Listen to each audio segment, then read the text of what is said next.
जब पूछताछ करेंगे तब वीडियो लेंगे, तब मैं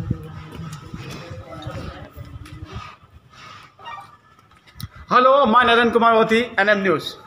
आपने कुछ दिन पहले अखबारों में सुर्खियों में ये सुना होगा, महेंद्र पाल जो ज्योग्राफी के टीचर थे वो सुसाइड किए थे। लेकिन सुसाइड करने के बाद वो तो चले गए, लेकिन उनकी 3 वाइफ थी। पहली बीवी ख़त्म हो गई, दूसरी ख़त्म हुई, लेकिन दूसरी की एक लड़की थी। आज उसका फ़ोन आ रहा है, तो मुझे ऐसा लगा कि उसकी आवाज़ को भी उठाना है। तो NM न्यूज़ जब कोई परेशान होता है तभी आता। आज मैं उसी के घर आया हूँ और मैं यहाँ महेंद्र पाल गौतम जो ज्योग्राफी के टीचर थे, मैं उनके घर आ रहा हूँ और यहीं से उनकी इस लड़की पे क्या बीत रही है मैं उसको जानना चाहता हूँ और उसको न्याय दिलाने के लिए आज महेंद्र पाल के घर आया हूँ। और लड़की बेचारी बहुत डरी हो, सहमी हो। अब आप देख सकते हैं, मैं यहाँ पे लगता कोई है नहीं। कौन है? कोई है? मुझे लग रहा है यहाँ पे कोई है नहीं, लेकिन सूचना मुझे मिली थी तभी मैं आज यहाँ पे NM न्यूज़ की टीम आई है। शायद यहाँ भी लोग हैं, आप देख सकते हैं। आज NM न्यूज़ उस लड़की का दर्द है इसलिए क्योंकि वो बेचारी अकेली है। उसका मामा तो सहारा दे रहा है, लेकिन किसी प्रकार का सपोर्ट ना बोला भरपाई दे रही है ना कोई। लेकिन मुझे फ़ोन किया गया तो मैं इस लड़की का सहारा देने के लिए। कोई है? कोई है? हेलो बेटा, हम लोग NM न्यूज़ से आए हैं जी। क्या आपको समस्या थी? जी, मैं और मेरे पापा इस घर में रहते थे। जो हमारी सौतेली माँ थी वो 2 महीने पहले ही घर से चली गई थी। पापा बहुत परेशान रहते थे इस चक्कर में, और पापा हमेशा कहते थे उनसे कि वापस आ जाओ, पर वो उनके साथ बुरा व्यवहार करती थी, कभी भी अच्छे से नहीं बोलती थी और हमेशा ही उनको गाली गलौज करती रहती थी। कौन देता था बेटा, थोड़ा बताना। मेरी सौतेली माँ। आपकी सौतेली माँ? हाँ। आपको भी मारती थी? हाँ, हमसे भी कहती रहती थी। हमारी वजह से पापा से लड़ाई करती रहती थी, पैसों के लिए लड़ाई करती थी। हमेशा उनसे कहती थी पैसों के लिए शादी करी, मुझे तुमसे कोई मतलब नहीं है। अच्छा बेटा, आप किस क्लास में पढ़ती हैं? मेरा 9th इस साल हो गया है और मैं 10th में आई हूँ इस साल। और मुझे अभी घर में रहने आए हुए 1 ही साल हुआ। बचपन से पापा ने दूर रखा था, जब से मम्मी की। आप देख सकते हैं इस लड़की का दर्द, जो बेचारी 9th है, उसको जो भी नहीं पता है कि रोडों पे चलना कैसे मालूम है। अब तो उसको पूरी ज़िंदगी उसको चलना है। हमारे महेंद्र पाल जी ने 3 तो शादी कर ली, लेकिन भविष्य तो इसका वर्ग है ना खराब। इसकी ज़िंदगी का क्या होगा? मैं आशा करता हूँ जो भी इस न्यूज़ को देखा उसको पूरा साथ दे। और बेटा, क्या तुम्हारी सौतेली माँ करती है तुम्हारे साथ? वो पापा को बहुत ज़्यादा परेशान करती थी, उनसे कहती रहती थी, उनसे कोई मतलब नहीं रखती थी। अच्छा, आप कहाँ रही? आप बता रहे थे 1 साल बाद मैं यहाँ आई हूँ। मैं नाना के पास रही, हॉस्टल में भी रही, नाना के पास भी रही। मेरे नाना यहीं रहते हैं गोला में। उन्होंने मेरे सारे पापा के सारे रिश्तेदारों से उनको दूर कर दिया था। और जबकि मेरे पापा उसके बाद भी उनका साथ देते थे, तब भी वो उनके साथ बुरा व्यवहार करती थी। मेरे पापा यहाँ रहते थे, वो उनसे कोई मतलब नहीं रखती थी। जी, आपके पापा यहाँ रहते थे? मन होता था तो खाना बनाती थी, मन होता था तो नहीं बनाती थी। अपना अलग कमरे में रहती थी, अलग अपना सब हिसाब किताब रखती थी। जैसे एक घर में कोई किराए से रहता है, बिल्कुल वैसे ही व्यवहार करती थी। जी। कोई मतलब नहीं रखती थी। मेरे पापा कम से कम वो साथ रहती थी तो अच्छा था, लेकिन मेरे पापा का एक मेरा छोटा भाई है सौतेली माँ से 7 साल का, तो वो मेरे पापा के साथ रहता था तो पापा उसके साथ खुश रहा करते थे। अच्छा, तुम्हारे पापा का केमिस्ट्री तुम्हारे संग कैसी थी? कैसी आपकी केमिस्ट्री थी पापा के साथ? मेरे पापा मुझे बहुत प्यार करते थे। और वो चाहती थी कि मेरे पापा मुझे छोड़ दें, कहीं छोड़ दें, और मेरे पापा मुझसे मतलब ना रखें। बस इसी वजह से झगड़ा होता था। और मेरे पापा ने बचपन से लेके आज तक कभी भी मुझे नहीं छोड़ा। इसीलिए वो मेरे पापा को कहती रहती थी कि हमें तुमसे मतलब नहीं है, तुम्हारी बस बेटी है, तुम्हारा बेटा नहीं है। जो मेरा छोटा भाई है उसको एंड मोमेंट पे मेरे पापा से मिलने भी नहीं दिया। 2 महीने हो गए थे, चली गई थी, पापा मेरे लेने गए थे तो वहाँ उनके ससुराल वालों ने, वो अपनी बहन की ससुराल में गई हुई थी, उनकी बहन की लड़की भी रहती थी यहाँ पे हम लोग के साथ में, तो वो अपनी बहन के ससुराल गई थी तो वहाँ पे वो सब लोग मिलके पापा पे जुट गए, पीटने लगे उनको बहुत बुरी तरीके से। तो उनको बुरा फील हुआ। आपकी सेकंड मम्मी ने भी उनको मारा है पापा को? मेरी सेकंड मम्मी ने, हाँ, मेरी ये जो इस समय है मीनाक्षी देवी, इन्होंने पापा पे हाथ भी उठा देती थी। जैसे कि पापा जैसे कि कुछ कहने लगते थे तो बराबर बोल लेती थी, गालियाँ देती रहती थी, गाली गलौज करती। और पापा एक बहुत अच्छे टीचर थे, उनके लिए गंदी गंदी गालियाँ सुनना ये सब उनको बर्दाश्त नहीं होता था।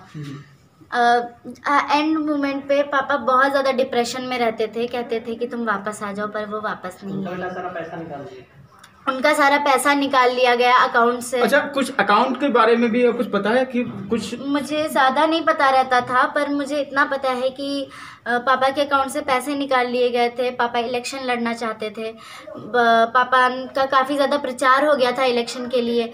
और जब उनके पास पैसे की कमी पड़ी तो पापा ने कहा अगर अब इलेक्शन नहीं लड़ेंगे तो बदनामी हो जाएगी। कहाँ है क्या वो इलेक्शन लड़ रहे थे? जिला पंचायत पद। जिला पंचायत, अच्छा।